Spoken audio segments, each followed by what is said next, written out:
So, mga lodi, dito po ako mga lods na bilib sa kanya at nagtaka ako ba't niya ito iniiwan.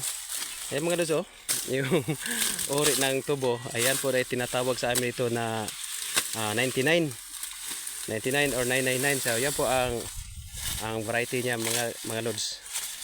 Ang tataba. Tsaka ano pa to ba siya mga lods? 7 months. Oh, di ko alam kung bakit niya iniwan yan. Tsaka ano, malinis siyang malinis siyang magtatrabaho.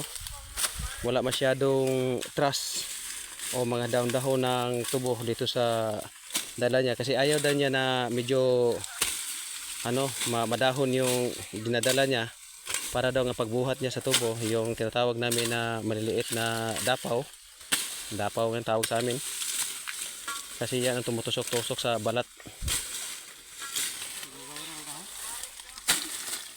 Wow, ganda naman ng tubo.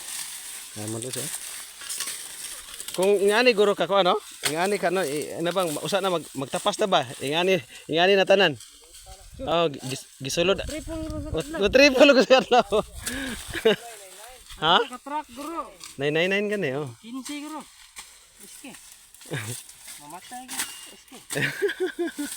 Pasok ko kayo ng sagbo. Bisan pag magdagandagan mo.